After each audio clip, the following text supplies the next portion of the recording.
Yeah, we're talking about the three roots of defilements, but really they could all just be boiled down to one root, delusion, right? And that's why insight or understanding is the thing which uproots, uproots the causes that lead to all the problems in our life. So we can gradually work on putting bounds around our greed, right?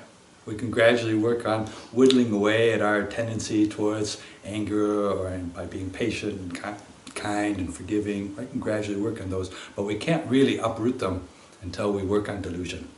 That's where the real roots are. Right? Why would we get angry at another person? It's only if we think they're different. We think that we're separate. Right? It's all based on this delusion of self, ultimately. Right? If we just see that, oh, there's this flowing process here, and there's this flowing process there, and it's all kind of functioning perfectly according to the law of karma, anger doesn't even make sense, right? I mean, it still may be a habit, right? But it just doesn't make sense anymore. Right? So ultimately, yeah, you're right. It comes down to delusion, and that's really where we have to put the effort into understanding. So we talk about developing all these, whole range of wholesome states of mind. Right? We've got paramis, or just things like loving kindness and patience and generosity, and they are very important. They'll give us a really well-rounded, happy life. But they can't uproot the source of the problem. Right? That's the problem. No matter how much compassion you develop, it doesn't have the power to kind of uproot. Right? It can whittle away. It can cover over, but it can't completely uproot. And then what happens is that if we somehow find ourselves in different circumstances in life and different influences, and we don't have the same opportunity to practice, and then the old roots can start to grow again. Right? Sunil knows this. It's like thistles, blackberries, right? This is why Sunil is so into weeding, because it's like the perfect metaphor for defilements. It's like these blackberries. You can get 98% of the blackberry vine, but if you leave 2% in the ground, you come back next year and it's just growing all over the place. Right? You just can't leave any behind. Right? So, same with thistles. same with anger, right? Now the trouble is, it's not so easy to get all of the roots of anger. It's pretty hard to get all of the roots of blackberries, but gradually we've been doing it. It's even harder to get rid of all the roots of anger, just because the roots are not just about a habit of getting irritated or a lack of patience. The roots are actually even deeper than that. It's based on the idea that we're separate from others. As long as we think we're separate, then there's this opportunity, for being dissatisfied with somebody else. As long as we're identifying with an opinion, right? If we identify with opinion, this is my opinion, right? Even if we're calm, even if we're calm people and rational and open to hearing other people's viewpoints, if we still identify with this is my opinion, then there's the root for feeling frustration when someone has a different opinion. So it's this identification which is the root problem. So the majority of our insight practice is about challenging this delusion. I mean, we don't have to just take it on faith that, there's no self here. Really check, what do I identify with? What things do I identify with as me and mine? And then gradually we start to look at things, look at life from that perspective. Starts to question, oh, is this who I really am? Right? This profession, is this who I really am? This mother and father, are they really mine?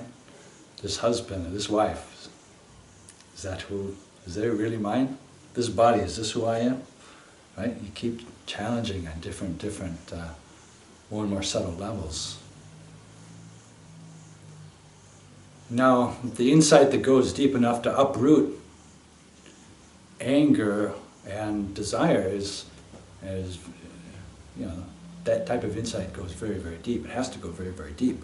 But if we just gradually start to at least consider, life from that perspective, that will assist in looking in the right direction.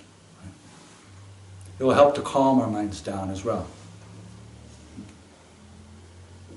Whether we start with making our mind peaceful and that leads to insight, or whether you start with a bit of contemplation and thinking about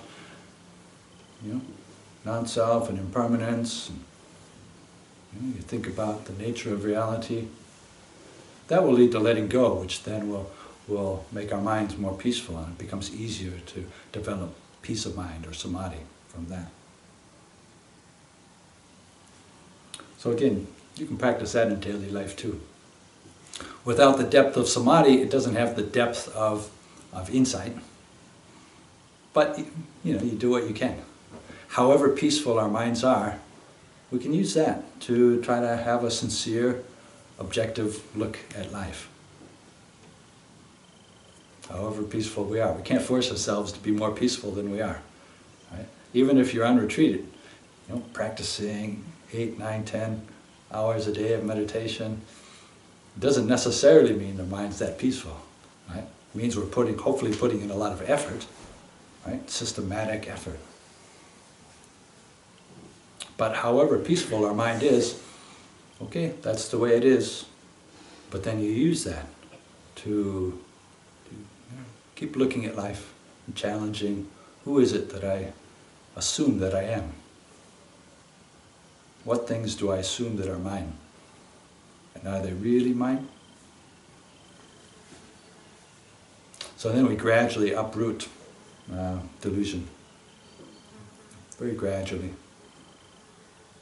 Now this goes back to your question, quite a while before anger and unwholesome desires are uprooted, right view is purified. Right? Delusion is the last to go. Anger and aversion, this movement of the mind of kind of reaching out and grasping or pushing things away, they go before delusion. But before that, insight goes deeply enough that we see through the sense of self. And once that is seen very deeply, even though there still are residual defilements, you just see them really quickly. So the habit starts to, you just start to discard them. You're not perpetuating them. You're not strengthening them anymore. So at Sotapanna, this is the main benefit of Sotapanna, or first stage of enlightenment, is that the sense of self is insight goes deeply enough that the sense of self is seen as a clear delusion. And then from that, even if there's still a lingering habit to become irritated or to want to grasp onto things, it's very quickly seen as this doesn't make sense. Right? This doesn't make sense. It's just defilement. That doesn't lead to happiness. And it's easy to let go. Gradually, then as wisdom goes deeper, the next roots that are uprooted are, gradually then we're able to dig out all the roots of anger and greed. Delusion is always the most tricky. That's the last to go.